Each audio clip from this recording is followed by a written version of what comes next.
भगवान श्री कृष्ण के माथे पर सजाया जाने वाला मोरपंख जितना खूबसूरत दिखता है उससे कहीं ज़्यादा प्रभावशाली है, क्योंकि इनके बिना तो भगवान श्री कृष्ण जी का श्रृंगार ही अधूरा है, उनका पूजन ही अधूरा है।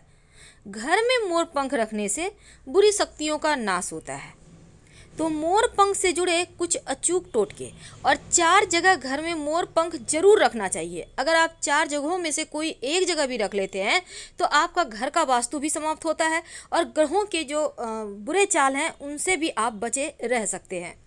तो ग्रहों के अशुभ प्रभाव होने पर आप एक मोर पंख ले लें और 21 बार जो ग्रह पीड़ाएं दे रहे हैं, अब जैसे कि शनिदेव पीड़ा दे रहे हैं, तो एक मोर पंख हाथ में लें और बोले ओम शनिश्चराय नमः, ओम शनिश्चराय नमः। 21 बार बोले और इसे जो मोर पंख है, इस मोर पंख को हल्का सा पानी में डुबोकर पूरे घर में छिड़क दें और इसके बाद इस मोर पंख को ऐसे जगह छुपा कर रख दें जहाँ किसी के आते जाते नजर ना पड़े। देखिएगा आपका शनि शांत हो जाएगा, बिगड़ा हुआ शनि एकदम से आपके अनुकूल फल देने लगेगा। अब कभी कभी क्या होता है, घर में आकस्मिक तरक्की रुक जाती है, आकस्मिक रूप से बाधाएं आ जाती है, जो भी आपके घर में आप कमाते हैं वो बस खर्च होते चले जाते हैं। तो ऐसे में एक छोटा सा काम करें, अपने घर के मुख्य दरवाजे के अंदर, याद रखिए घर के मुख्य दरवाजे के अंदर ठीक ऊपर बीचों बीच, दरवाजे के ऊपर लेकिन घर के अंदर से गणेश जी की तस्वीर लगाएं। अब ये गणेश जी की तस्वीर छोटा बड़ा आपके ऊपर है, लेकिन तस्वीर की पीठ हमेशा घर से बाहर होनी चाहिए, क्योंकि गणेश जी की पीठ में दैवता का निवास है। और इसके बाद गणेश जी के माथे पर 3 मोर पंख लगा दें। पूरे घर का वास्तु दोष भी समाप्त होगा और तरक्की करने के नए रास्ते भी खुल जाएंगे। कभी कभी क्या होता है, कुंडली का राहु ही बिगड़ जाता है, जीवन में बहुत परेशानियां देता है। अक्सर लोग कहते हैं कि मोर हमारे जीवन में जो बहुत ज़्यादा राहु तकलीफ दे रहे हैं, आकस्मिक रूप से दुर्घटनाएं, समस्याएं, धन हानि होते जा रहे हैं, तो यकीनन ये राहु का ही काम है। अगर आपका कुंडली में राहु का दोष हो तो मोर पंख हमेशा अपने पर्स में, अपने पॉकेट में, बटुए में रखें। महिला है, पुरुष है, हर कोई, राहु दोष समाप्त हो जाए, कार्यों की बाधाएं समाप्त हो जाएगी। अब बच्चे हैं, बार बार नज़र लग जाते हैं, आप सोचते हैं पता नहीं क्यों बच्चा पढ़ता नहीं है, खाता पीता नहीं है ढंग से, तो इस आप क्या करेंगे, अगर आपको लगे कि आपके घर परिवार को अक्सर नज़र लग जाता है, तब आप अपने घर के मुख्य दरवाजे के पास ऐसी जगह मोर पंख लगा दें कि जैसे ही लोग आपके घर में आते हैं सबसे पहले नज़र मोर पंख पर ही पड़े। नज़र दोष उनका वहीं ख़त्म हो जाएगा और आपके घर में आकर आप लोगों का बुरा वो नहीं कर पाएंगे, या फिर उनकी दृष्टि में जो बुरी चीज़ें हैं वो मोर पंख सोख ले जाएगा। बच्चे का पढ़ाई में भी मन नहीं लगता है, तो अगर ऐसा है कि बच्चे का पढ़ाई में मन नहीं लगता, पढ़ा हुआ उसे याद नहीं रहता, तो उनके बुक्स में, कॉपी में आप मोर पंख रख दें। देखिएगा धीरे धीरे उनकी स्मरण शक्ति बढ़ेगी, एकाग्र होने की शक्ति बढ़ेगी और फिर पढ़ाई में उनका मन लगने लगेगा। तो कभी ऐसा भी होता है कि दुश्मन बहुत परेशान करते हैं, कई बार तो घर के लोग ही दुश्मनी करते हैं, साथ में रहेंगे, प्रेम से बात करेंगे, लेकिन आपके लिए कभी अच्छा सोचेंगे भी नहीं। अब ऐसे दुश्मनों से मुक्ति पाने के लिए एक छोटा सा प्रयोग, ये मोर पंख का प्रयोग आपके दुश्मन की बुद्धि बदल देगा।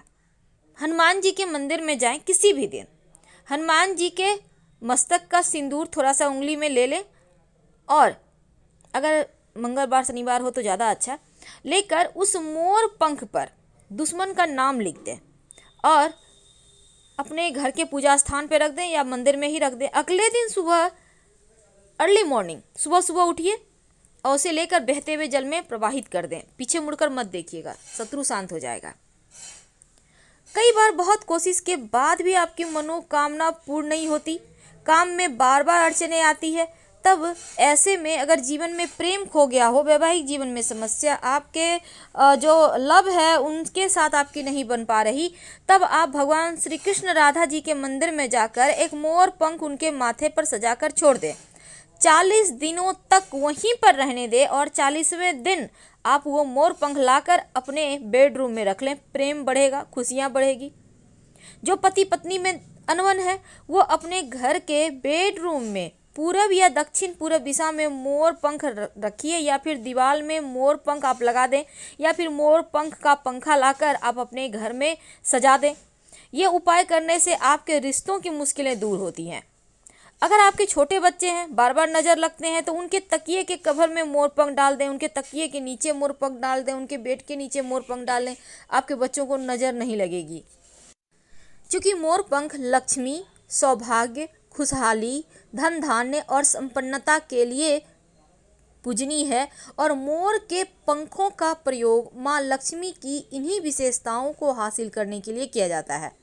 तो मोर पंख को अगर आप बांसुरी के साथ घर में रखें भगवान श्री कृष्ण के पास, तो तस्वीर ये जो आप रख देते हैं उनकी तस्वीर के पास, तो रिश्तों में प्रेम बढ़ता है, सुख बढ़ता है, सौभाग्य बढ़ता है, खुशहाली आती है। मोर पंख जितना खूबसूरत दिखता है ना, उतने ही काम का है। अगर ग्रहों का अशुभ प्रभाव ज़्यादा परेशान करे, तब आप प्रयोग मोर पंख का जरूर कीजिएगा। वैसे तो हर धर्म में मोर पंख का इस्तेमाल करने का विधान है और मोर पंख का टोटका दुश्मनों को जो वो आपके ऊपर परेशानी डाले हुए हैं या आपके जीवन में परेशानियां क्रिएट करते हैं, तो वो खुद ही अपने जाल में फंस जाएंगे।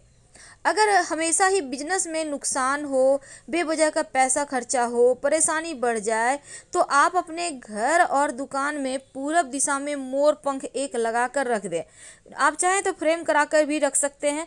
नकारात्मकता खत्म होगी, लक्ष्मी आती है, क्योंकि मोर पंख जहाँ रहता है वहाँ सिर्फ सकारात्मक ऊर्जाएं आती हैं।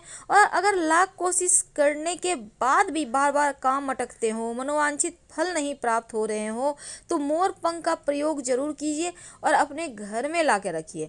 तो पहला मोर पंख आपको ला के रखना है अपने गणेश जी के तस्वीर के ठीक ऊपर। कहाँ रखना है? घर के मुख्य दरवाजे के अंदर की तरफ से गणेश जी लगाने हैं और उन्हीं के माथे पर मोर पंख सजाना है। दूसरा, आपको ऐसे जगह लगाना है कि आते जाते लोगों का नज़र पहले मोर पंख पर पड़े, बाकी अन्य चीज़ों पर। तीसरा, आपको मोर पंख अपने भगवान जो आपने पूजा स्थान पे भगवान की तस्वीर रखी है वहाँ पर बांसुरी और मोर पंख भगवान श्री कृष्ण को भेंट करके वहीं पर रखें। और चौथा, आप अपने बेडरूम में रखें।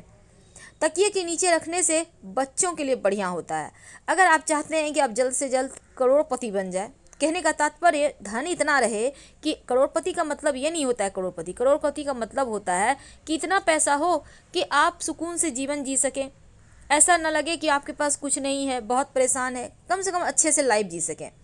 तो ज्योतिष में कहा जाता है कि जहाँ पर आप पूरे परिवार के लोग एक साथ इकट्ठा होकर बैठते हैं, वहाँ पर मोर पंख रख दें। आप चाहें तो अपने टेलीविज़न के पीछे से सजा सकते हैं, हमेशा ही नज़र पड़ेगा। धीरे धीरे देखिएगा, धन आते रहता है, क्योंकि मोर पंख का नियमित दर्शन करने से प्रेम बढ़ता है, सकारात्मक ऊर्जा बढ़ता है, घर का हर सदस्य करोड़ों कमाने लगता है, कामयाब हो जाता है।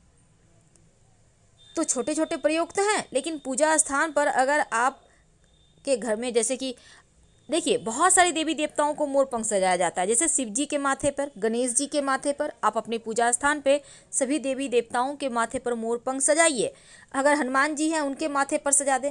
तो ऐसा करने से क्या होता है, लक्ष्मी प्राप्त होती है और लक्ष्मी स्थिर होती है। लेकिन एक खास बात हम आपसे साझा करना चाहेंगे, संतान प्राप्ति के लिए मोर पंख का जो बीच वाला आँख वाला हिस्सा होता है उसको कट करके लड्डू के अंदर डाल के और उसको खिलाया जाता है। जिस महिला को संतान प्राप्त करना है, शीघ्र ही संतान प्राप्ति का वरदान मिलता है, ऐसा हमारा तंत्र शास्त्र कहता है।